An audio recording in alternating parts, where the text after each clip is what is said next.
La Russie livrera des S-300 à la Syrie après la catastrophe de l'île 20. Dossier, crash de l'avion russe Il-20 en Syrie, 45. Suite à la catastrophe de l'île 20 près des côtes syriennes, la Russie a pris la décision de livrer d'ici 2 semaines des systèmes anti-aériens S-300 à Damas, a déclaré la défense russe.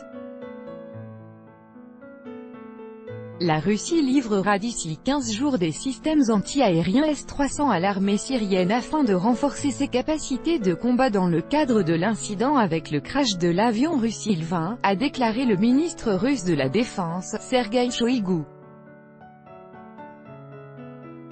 Un système moderne de missiles solaires S-300 sera livré aux forces armées syriennes d'ici 2 semaines. Il est capable d'intercepter des moyens d'attaque aérienne sur une distance de plus de 250 km et de frapper simultanément plusieurs cibles aériennes, a-t-il expliqué. Voici à quoi ressemble la portée de 250 km du complexe S-300 sur une carte de la Syrie. Monsieur Shoïgu a notamment ajouté que doté d'une immunité au bruit ainsi qu'une cadence de tir élevée, le système serait en mesure de renforcer de manière significative les capacités de combat de la défense aérienne syrienne. En outre, les postes de commandement syriens seront équipés de systèmes de contrôle automatisés fournis uniquement aux forces armées russes.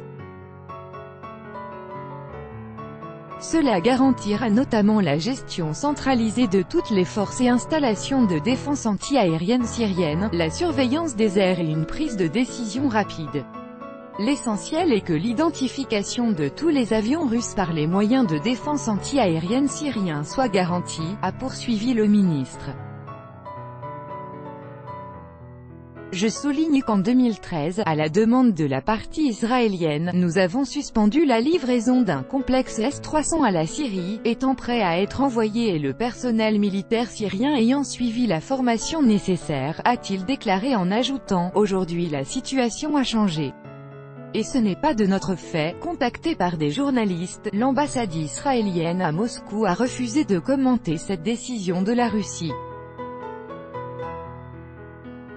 Selon Yuri Shvikin, vice-président de la Commission de la Défense et de la Sécurité de la Douma, chambre basse du Parlement russe, le complexe S-300 doit permettre de dissuader les États étrangers ayant l'intention de frapper la Syrie.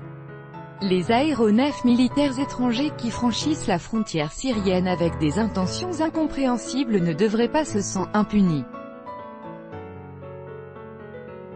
Ils doivent comprendre qu'à tout moment ils peuvent être frappés, ils seront visés en cas de menace pour nos militaires.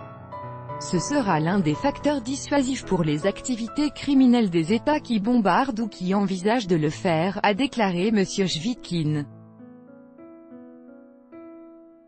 Le 17 septembre, la défense anti-aérienne syrienne a ciblé par erreur un Il-20 russe avec 15 militaires à son bord. L'appareil se dirigeait vers la base aérienne de Maïmi mais a été abattu à 35 km des côtes syriennes. Le crash de l'avion a coïncidé avec un raid israélien contre la Syrie. La Russie accuse les pilotes israéliens d'avoir utilisé l'île 20 comme couverture pour échapper aux missiles syriens.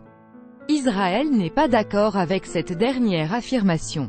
Selon lui, au moment du crash, les avions israéliens ayant attaqué la Syrie se trouvaient déjà dans l'espace aérien de leur pays, et les missiles syriens, dont un a frappé l'île 20, partaient irrégulièrement et n'étaient pas ciblés.